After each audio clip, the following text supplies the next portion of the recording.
Hello,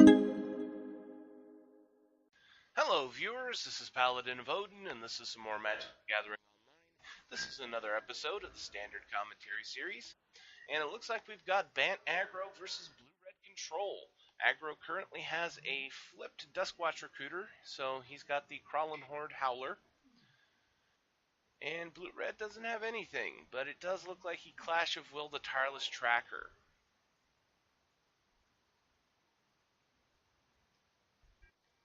Okay, end of turn collected company from Bant. Response from Blue Red is Clash of Wills for 1. So collected company is countered. It's a 3/3. It's 3 more damage. Blue Red's down to 11. So second main phase. Eldrazi Displacer.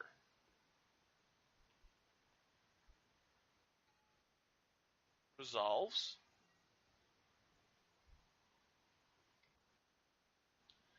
And another counter on Mage Ring.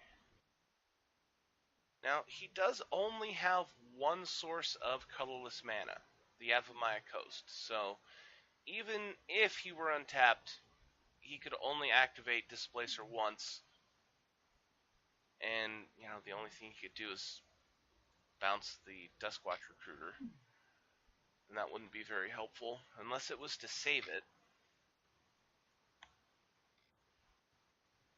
Drowner of Hope.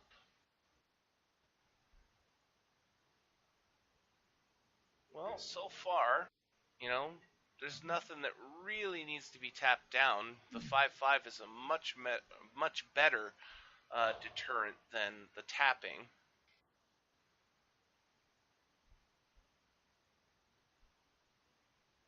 Then again, if Bant were to play something like Declaration in Stone on Drowner of Hope, no, he's attacking all in. Blocking the Eldrazi Displacer since it can't blink itself.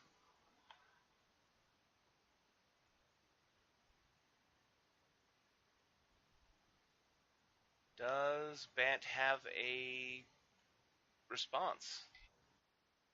Dramoka's Command. Okay, sacrificing the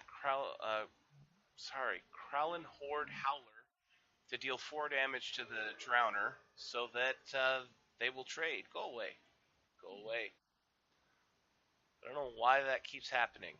Anyway, he had to put 2 creatures and Dramoka's Command into it to kill off the Drowner of Hope.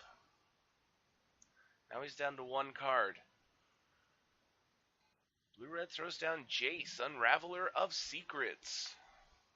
So +1, scry 1, and then draw a card. And unfortunately, it's looking a lot like Blue-Red just got handed this game. Ooh, and a land. He really did not need a land. But it does mean that he has plenty of mana to man up the Lumbering Falls. Going in for Jace. He lets Jace take 3. I have to be honest, I think I would have chump blocked with the Scion token to save Jace 3 damage.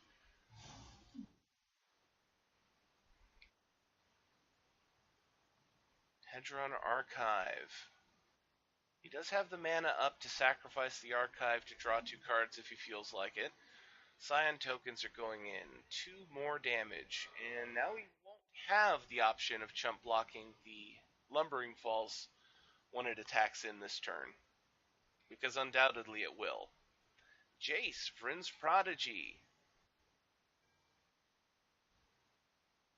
No, he doesn't.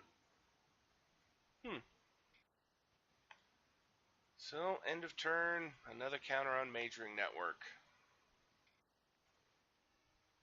Oh, and a Spatial Contortion to kill off Baby Jace.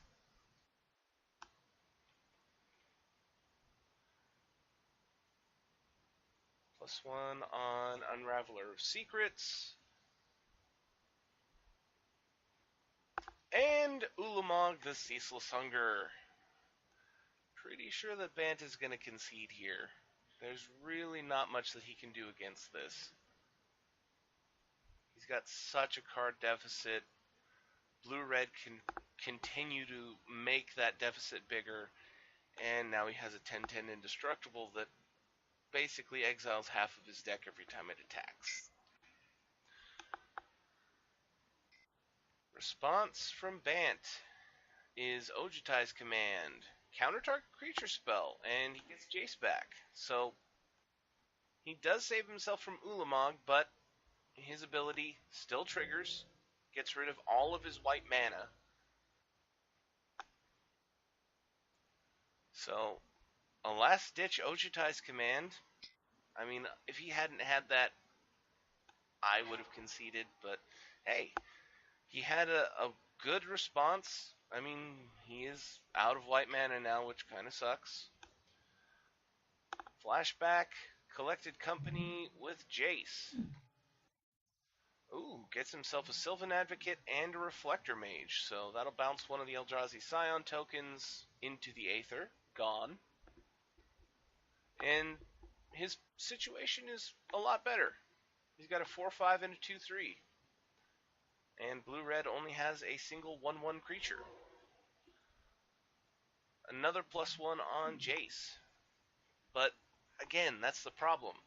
Blue-red has 5 cards in his hand versus 1 in Bant. Drowner of Hope. Now he's got 3 Scion tokens and a 5/5. So Bant really needs to keep up the good top decks. Okay, shrinking the Drowner of Hope with Jace.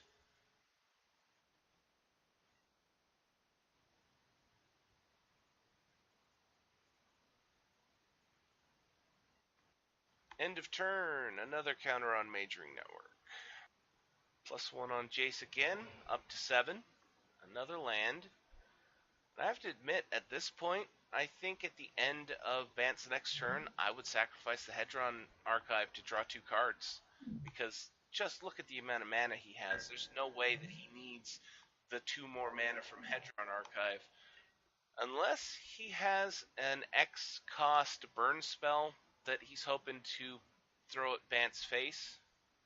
In which case, yeah, I'd keep it around. Otherwise, not at all. Just get the 2 cards.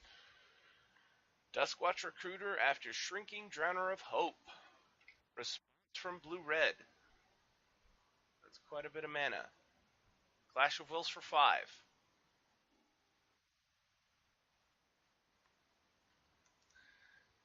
Things are really looking bad for Bant because 2 more turns of Jace.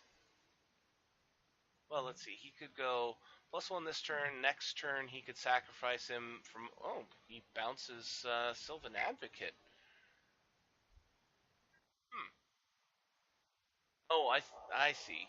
He's opening the way so that he has a free shot to kill off Jace. I was gonna say, he could just stick it out to get -8 and keep Jace. Get him up to 9 loyalty counters. Because honestly, if he gets that emblem, Bant is pretty much dead. There's Sylvan Advocate. Attacking in with Reflector Mage, going for Jace.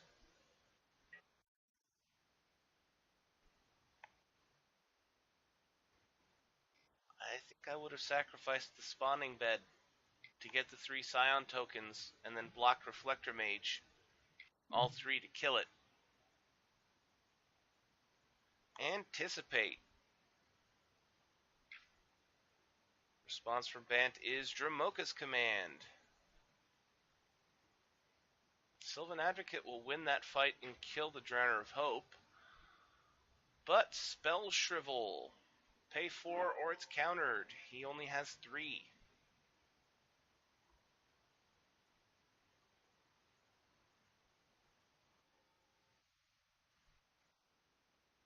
Chandra Flamecaller.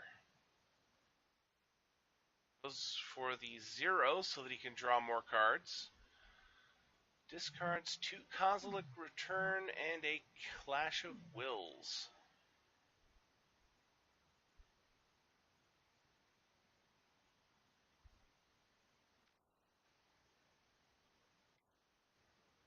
Another Hedron archive.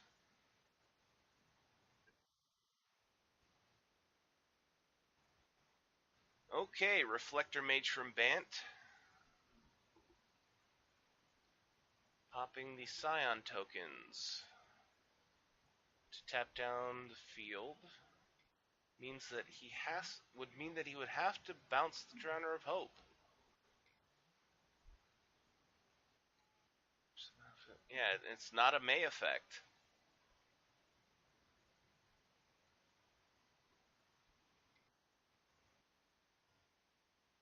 Manning up Lumbering Falls, which is a 5/5 thanks to Sylvan Advocate, so he can kill. He's killing Chandra here. I was going to say he can kill either Planeswalker. And in response, he's putting counters on Majoring Network. So Chandra dies. And a second Ulamog. No response possible this time. And he's got double Kozilek's return, so he fires one off to clear the board. Ulamog gets rid of 2 more lands, and that's pretty much the game this time. That was a valiant effort by Bant. It definitely looked like he was clawing his way back, but not this time. Attacking in for 10. There goes half his deck, pretty much.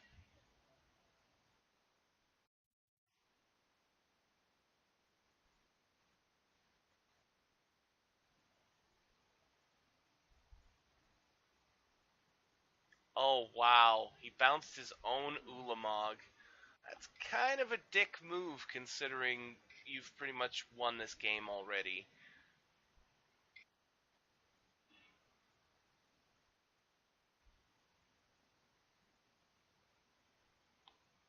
Drowner of Hope.